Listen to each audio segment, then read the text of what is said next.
1 2 3 4 भगत तो यहाँ ठूस ठूस के भरे हुए गोपाल सागर।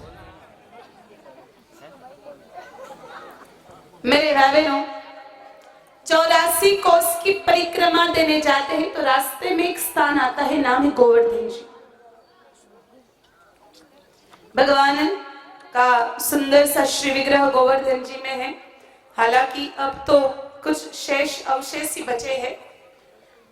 गोवर्धन जी के थोड़ा सा आगे कुछ 5-6 किलोमीटर की दूरी पर एक गांव है, नाम है जिसका जतीपुरा।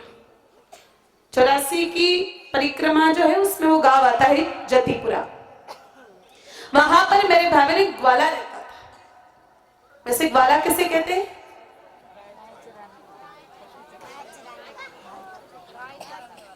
गाय चराने वाला तो चरवा होता है। देखो हाँ?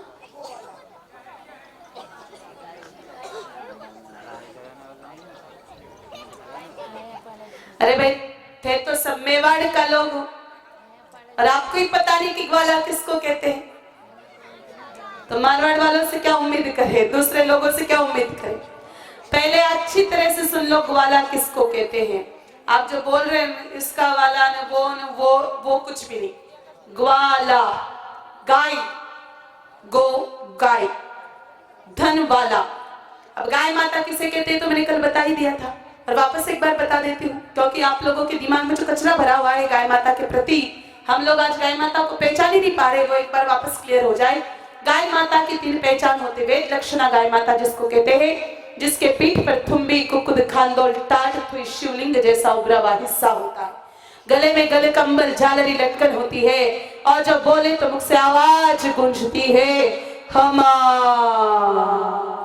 उसको कहते हैं गौ माता। और वाला किसको कहते हैं बोलो?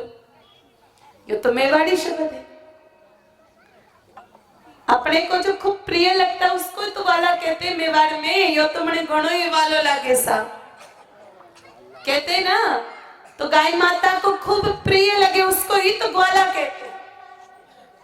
अब गाय माता को प्रिय कौन लगेगा? कौन लगेगा जो सुबह उठ करके गाय माता की चुहारी करके दूध निकाल करके रास्ते पर डंडे खाने के लिए सुना छोड़ देगा वो, या बुढ़ी होने के बाद घर से बाहर निकाल देगा वो? गाय माता को प्रिय कौन लगेगा? जो गाय माता की प्रेम से सेवा करेगा। मेरे भाई बहनों, ग्वाला बनने के लिए मनुष्य के पास से 6-7 चीजें होना जरूरी है।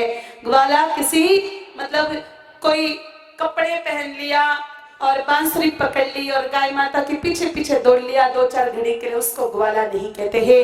ग्वाला उसको कहते जो गाय माता का सेवक हो, खुद के हाथ से गाय माता का गोबर उठाता हो। केवल दूध पीने वाला ही ग्वाला नहीं होता है, समय पड़ने पर वो गोबर भी उठाना चाहिए, वो गौ माता का रक्षक भी हो। अगर गोबर उठा सकता है गाय माता का तो मेरे भाई बहनों गौ माता के लिए उसको भाला भी उठाना जरूरी है।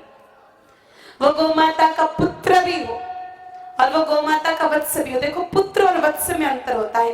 पुत्र बड़ा होता है और बड़े बेटे के कर्तव्य अलग होते हैं, छोटे बच्चे के कर्तव्य अलग होते हैं। तो वो गोपुत्र भी हो, गो वत्स भी हो, वो गौ मित्र भी हो।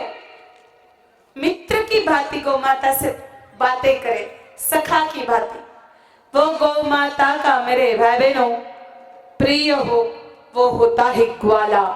ऐसा एक ग्वाला रहता था मेरे भाई बहनों जतीपुरा में। बड़े प्रेम से गांव की सभी गौ माताओं को चराने के लिए ले जाता था। साथ में चरवाए भी होते थे कुछ।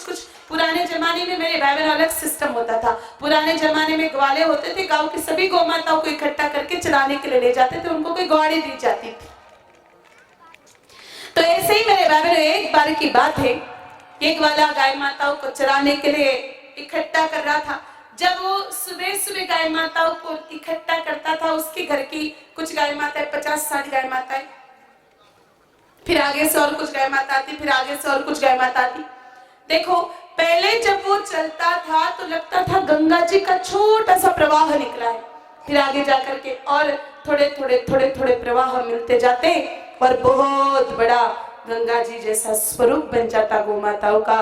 ग्वाला गाय माताओं के पीछे पीछे चलता और बड़ा अपने आप को प्रसन्न महसूस करता। जंगल में जाता ग्वाला, तब मेरे भाई बहनों गाय माताओं को बड़े प्रेम से निहारता। वो भगवान को धन्यवाद देता कि हे भगवान, तूने मुझे बहुत अच्छी सेवा दी है। अब दूसरा कोई हो तो मेरे भाई बहनों भगवान को ओलमा देवे कि भगवान तुम्हारे कई काम दो, ढांडा ढोरा को चराबा। लेकिन वो ग्वाला यो कहता कि भगवान तूने जो काम दिया वो काम तूने मुझे दिया, तूने जो काम किया वही काम मैं कर रहा हूं। मैं कितना खुश नसीब हूं, मैं कितना भाग्यशाली हूं। अच्छे मन से सेवा करता था। सेवा के भी तो प्रकार होते हैं मेरे भाई बहनों। एक तो कहा मन है, कहा सेवा करे, और दूसरा प्रकार मन से सेवा। तो वो मन से सेवा करता था। दूसरा, वो गाय माताओं को खाने के लिए बढ़िया हरी हरी घास देखता था। हर कैसी जगह नहीं रुकाता था गौ माताओं को, और फिर कल के लिए भी अच्छा स्थान वो देख के आता था। बीच बीच में सुरक्षा की दृष्टि से भी देख लेता था कोई जानवर तो नहीं आ रहा है। बड़े प्रेम से उसका ये क्रम जारी था। मेरे भाई बहनों काफी समय बीत गया और एक दिन गांव के कोई एक सेठ जी थे। उन सेठ जी ने उस ग्वाले को बुला करके कहा, भैया थोड़ा ध्यान रखा कर, 4 दिन से शाम को दूध नहीं निकाला है। कहा क्यों, क्या हुआ सेठ जी? कहा देख, सुबह सुबह तो गाय माता का दूध निकालते, इतना सारा बंटा खिलाते हैं, शाम को गाय माता लौट के आती दूध निकालते, एक भी बूंद दूध नहीं निकलता। देख जो कोई चोरी तो कोई करे। ओलमा दे दिया भाई सीधा। अब ओलमा किसको कहते हैं? किसको कहते हैं? ओलमा देना किसको कहते हैं?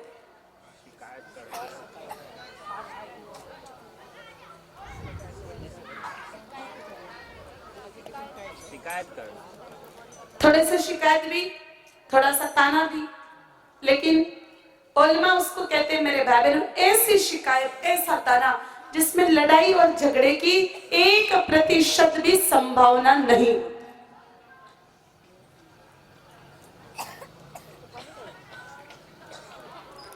अब देखो, जैसे कोई नई नई बिंदड़ी आई है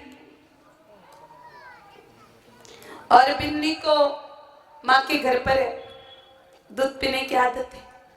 भाई 1 गिलास पीवे तो भी चलो ठीक है, 2 गिलास पियो चलो ठीक है, लेकिन 2-2, 3-3 लीटर पी जाए तो ये बात ठीक थोड़ी है क्या? अब मान लो शाम को सास तो फ्रिज में दूध रख देती और बिंदने सा हुक्म रात को निकाल करके उसको आरोप जाती है। अब सास को तो पता है कि बिंदने सा हुक्म आरोप गया, लेकिन सास सीधा बोल दे तो मेरे भाई बहनों झगड़े हो जाए। हो सकता है बेचारी सास के बुढ़ापे में रोटी पानी बंद हो जाए। अब सास अगर बहू को सीधा कह दे कि बिंदनी सा हुक्म थोड़ा ध्यान रखा करो, थोड़ा मर्यादा में दूध पिया करो और थोड़ा दूध पीनो ठीक बात को नहीं, तो बिंदनी सा हुक्म थोड़ा मुंह फुला भी ले।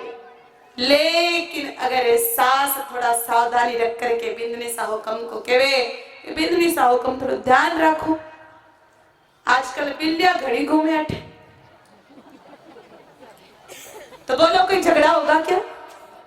और बिन्नी सा हुक्म भी अपने आप समझ जाएंगे। तो ओलमा उसको कहते हैं मेरे भाई बहनों जिसमें झगड़े नहीं होते। तो ओलमा दे दिया, लेकिन निर्मल हृदय ग्वाले ने कोई चोरी नहीं की थी। कहते हैं ना मेरे भाई बहनों, चोर की दाढ़ी में तिनका। ग्वाले ने तो कोई चोरी की नहीं थी, इसलिए उसने तो उस बात को ज्यादा ध्यान नहीं दिया।